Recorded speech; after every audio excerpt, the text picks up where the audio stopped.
Vienna, the 1930s, a city that shimmered with music and old-world grandeur. Beneath its polished charm, however, something darker was quietly fermenting.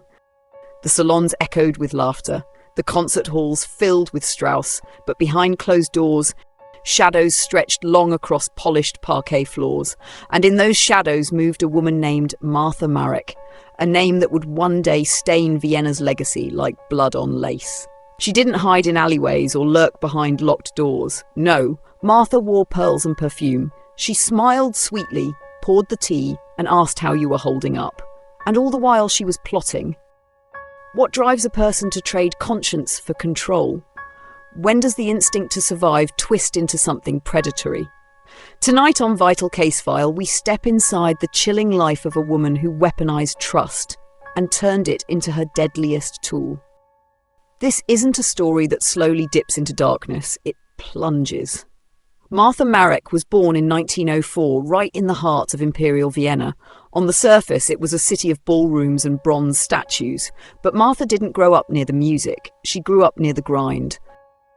Orphaned early and passed around like spare change, she learned one lesson fast. In a city where beauty and wealth opened every door, being poor and plain was the same as being invisible. By her teenage years, Martha was working in a modest dress shop, stitching up dreams she'd never afford. Life was ordinary, quiet, but not for long. At just 16, everything changed.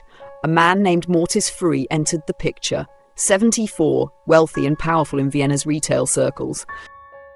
To the outside world, he offered her a lifeline, declared her his legal ward.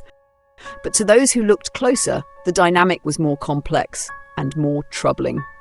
Suddenly, the poor shopgirl was riding in carriages, studying abroad in elite finishing schools, sipping imported tea with daughters of aristocrats.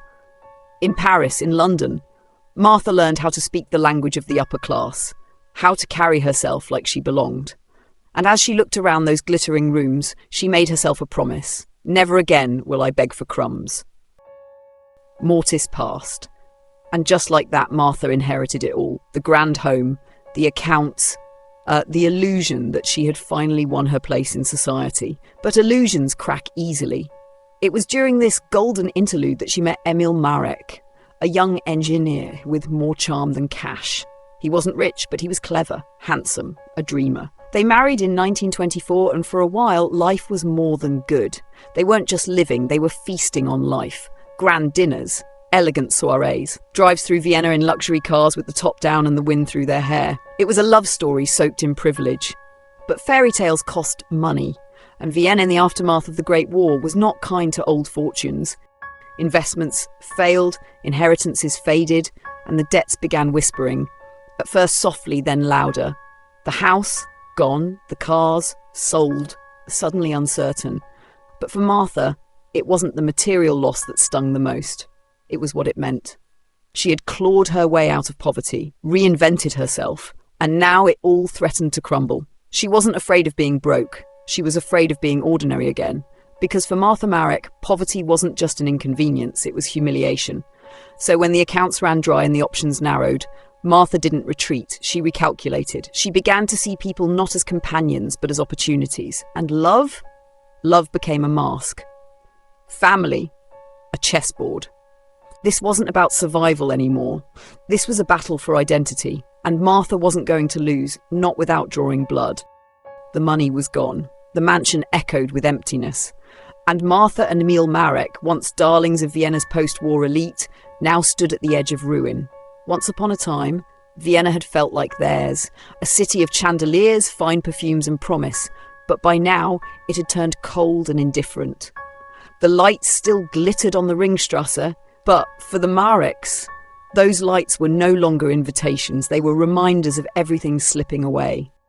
Debt didn't knock, it seeped in through the cracks. It arrived with every unpaid letter, every tightened face at a shop counter.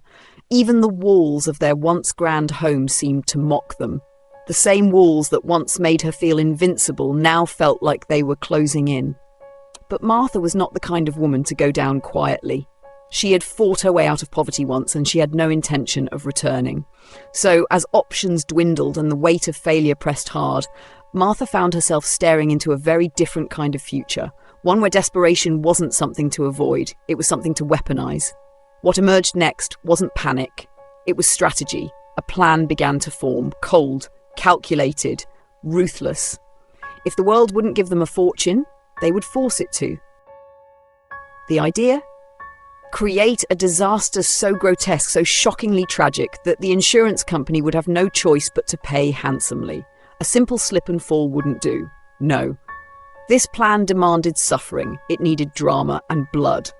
Emil agreed, though not without fear. In a moment of resigned madness, he followed Martha's lead. The plan was for him to injure himself, grievously, but believably. Something insurance agents couldn't argue with. But things didn't go as cleanly as they'd hoped. Emil's hand shook. The blade cut deep, but not deep enough. He collapsed from the pain. Confusion, horror. It was real now. This wasn't just a performance. It was agony. Martha didn't flinch. Cool and controlled, she stepped in. If the wound wasn't convincing enough, she'd make sure it was. What followed was a scene no one in their quiet Vienna neighborhood would forget. Screams tore through the air. Blood stained the floors. Martha cried out for help with the perfect mixture of panic and precision. An ambulance arrived. Doctors rushed Emil into surgery. By morning, Marek was missing part of his leg, and within days, Martha filed the claim, Austria's largest personal accident claim since the Great War. The public narrative? A tragic household accident.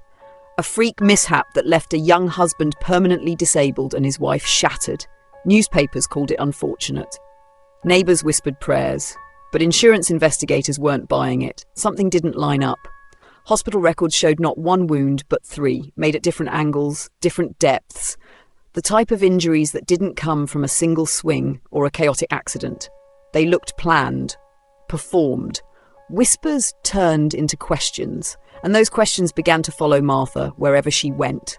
How does a man mutilate himself with such precision? And who was standing beside him when it happened? As suspicion tightened around her like a noose, Martha did what she always did. She adapted. She approached a surgical assistant who had access to the medical records. If he would testify that the extra wounds were from a surgical mistake, not something that happened at home, the payout would be safe. She offered money, he agreed. But Martha underestimated something powerful: greed. The assistant came back demanding more. Much more.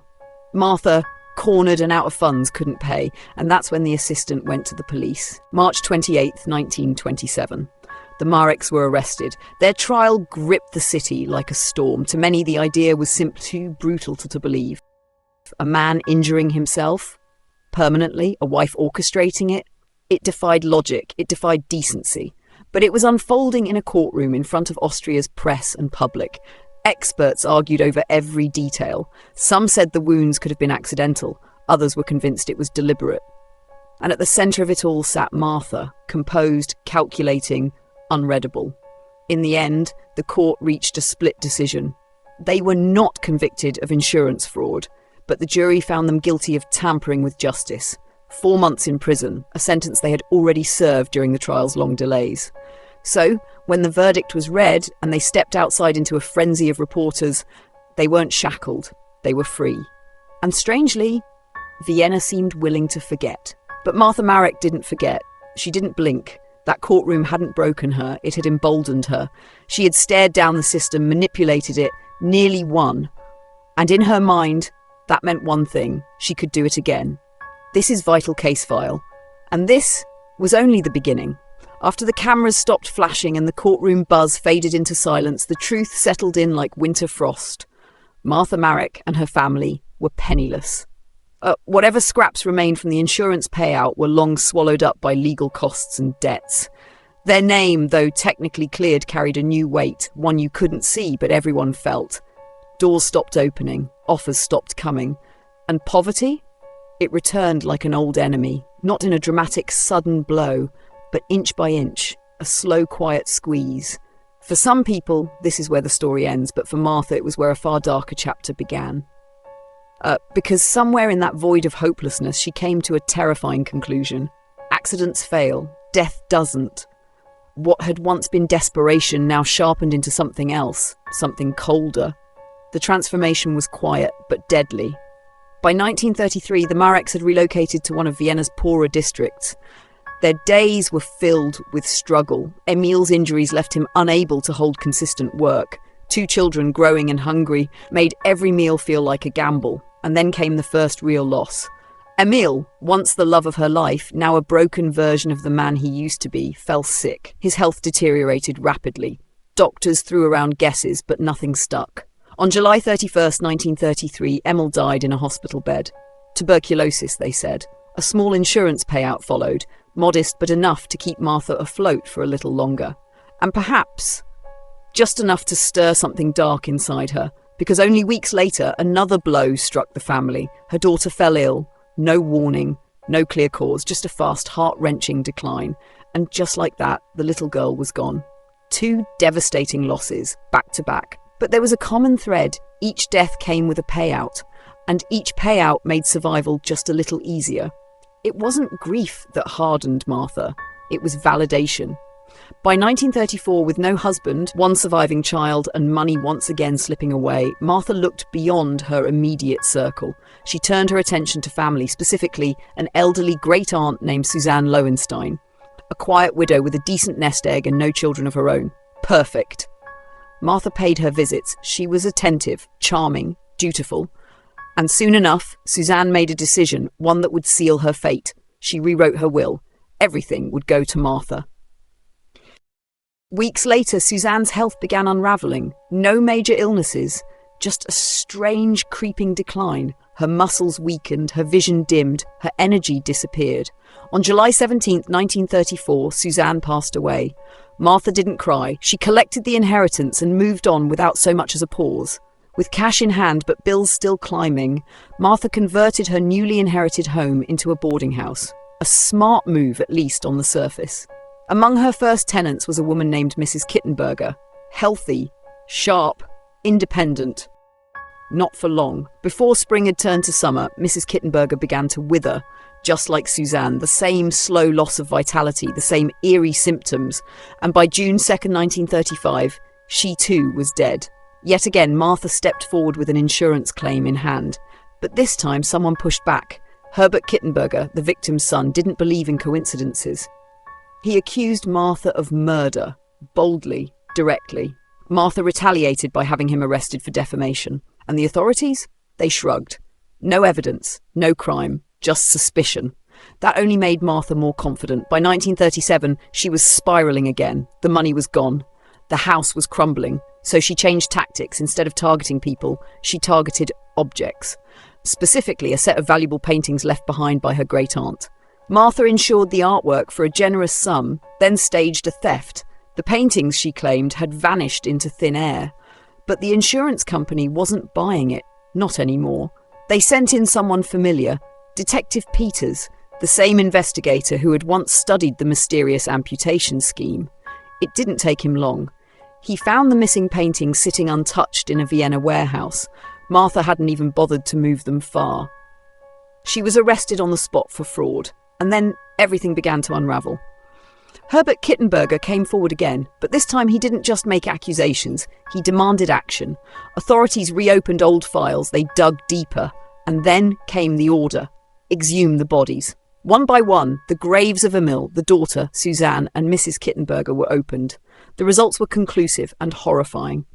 Each body tested positive for the same rare poison, thallium, a slow, creeping toxin with symptoms so vague they mimicked natural illness. At the time, it was nearly impossible to detect. Now, it was the smoking gun. And then came the final nail, records tracing a thallium purchase straight back to Martha herself. This wasn't a grieving widow, or a mother in mourning, or a woman haunted by misfortune. She was a predator, one who learned that death could be an investment and profited from every loss, and for years, she got away with it. But no killer stays lucky forever. This is vital case file. And Martha Marek's luck had just run out. In a final, unthinkable turn, Martha Marek stepped across a line even seasoned detectives found hard to stomach. She didn't just betray friends. She didn't just manipulate strangers. She turned on her own blood. In an act that defied reason, she willingly endangered her surviving child, believing, perhaps, that no one would ever question the instincts of a grieving mother. But something, whether fate, guilt, or simple human decency, intervened, and this time there would be no way back. Gone was the veil of misfortune, the mask of mourning. Whatever pity she once inspired had curdled into suspicion, and then fear. Beneath the surface of lace collars and polite conversation, Martha Marek had concealed something monstrous. Not an accidental villain, not a woman caught in a web of bad luck, but a meticulous manipulator who had turned compassion into a cover story and death into a business model. Her name was no longer whispered. It was spoken aloud in courtrooms, on the radio, in the streets of Vienna, and when she finally stood trial, it wasn't for trickery or financial fraud, it was for murder. And not just once. May 2nd, 1938. Vienna's Great Hall of the Courthouse, the kind of place usually reserved for high treason or historic treaties, was packed wall to wall, not for a general, not for a king, but for a widow in black. Martha's trial had gripped the city. And for good reason. The facts read like something out of a gothic horror novel. But the reality was worse. The Ministry of Justice, recognising the scale of public interest, moved the case to accommodate the crowds. Outside, reporters jostled for space. Inside, a jury and panel of judges prepared to hear one of the most disturbing cases Austria had ever seen. The woman who entered the courtroom that morning wore mourning black. Her posture was straight, her tone cool, polite. But the prosecution painted a far different picture. Behind the silk and civility, they argued, was a woman who had engineered a string of deaths with chilling precision. Not out of passion, not out of panic, but out of calculation. Over 100 witnesses took the stand. A chemist testified about the strange volumes of poison Martha had purchased, quantities so excessive he had to special order more from his suppliers. Doctors described the eerily similar symptoms of the deceased: blindness, fatigue, systemic collapse, textbook signs of thallium poisoning. Friends and neighbours spoke of how unnervingly detached Martha had been during each tragic illness. One moment especially chilled the room. A neighbour recalled a conversation with Martha's surviving son. The boy, thin and pale from his own mysterious ailment, made a comment, innocent at the time, haunting in hindsight, about whether he too would go away like the others. It was more than enough to silence the courtroom. Through it all, Martha remained composed, calm. Her voice never wavered. She denied everything. Every death, she insisted, had been a tragedy, but not a crime. And yet, facts don't care for charm. The poison purchases were in her name. The insurance policies all filed in her favour. The pattern of death unmistakable. The jury deliberated. The judges reviewed every detail, but no one was truly surprised when the verdict was read. May 19th, 1938. Martha Marek, guilty on multiple counts of murder. The sentence, death. Austria still held on to capital punishment in those days, but executions weren't public spectacles. They happened quietly behind stone walls with only a handful of officials present. And so, on December 6, 1938, just before sunrise, Martha's life came to an end. We know very little about her final moments. No dramatic last words, no grand confession. The state preferred discretion, silence. But what lingered wasn't how she died, it was what she left behind. A trail of loss.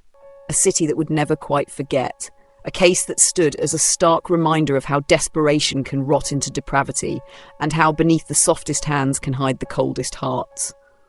Martha Marek didn't just commit murder, she redefined it. And here at Vital Case File, her story remains one of the darkest and most unforgettable chapters we've ever opened. In time, the city of Vienna carried on. Streetcars rattled past grand opera houses, children laughed beneath the chestnut trees.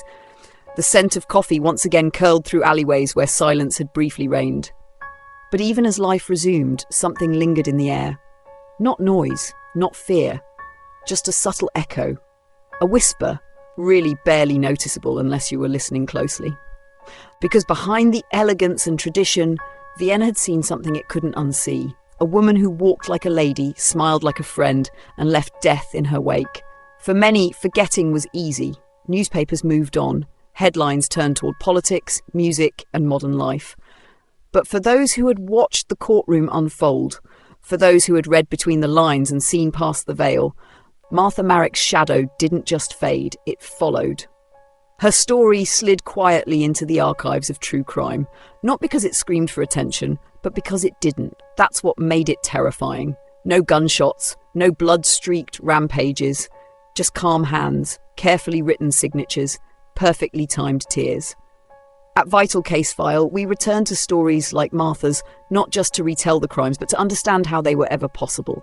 Was Martha a product of her suffering or the architect of her own collapse?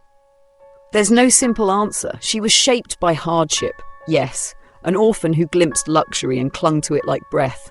But many people suffer and do not kill.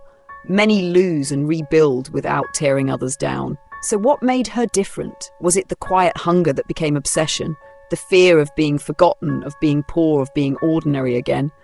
Or was it something colder? An internal erosion so slow and subtle even she didn't notice until it was too late.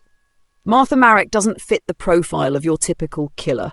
She wasn't enraged. She wasn't vengeful. She didn't act out of madness or revenge. She acted out of want, out of pride, and eventually entitlement. At first, her choices were barely choices at all. A lie here, a forged document there. But over time, the stakes rose, and so did her boldness. Until she wasn't just surviving hardship. She was feeding off it. She didn't just lose her way. She destroyed it behind her, step by deliberate step. And that, perhaps, is what makes her story so disturbing. Because Martha's greatest victim wasn't just the people she poisoned. It was the person she could have been. Someone who might have overcome her pain. Someone who might have broken the cycle. Instead, she became a warning, a symbol. That evil doesn't always arrive with knives or fury. Sometimes it arrives wearing perfume, pouring tea, and asking how your day was. In the end, Martha Marek wasn't just a criminal, she was a reminder that when survival turns to entitlement and conscience is silenced by comfort, even the gentlest voice can hide the darkest heart. Some monsters don't come from the shadows, some are born in the light, still smiling. This is Vital Case File, and some stories, no matter how long ago they ended, refuse to stay buried. What do you think about the Martha Marek's case? Was she judged properly? Let's know what you think about this. Subscribe to this channel so you don't miss the next video. Stay strong.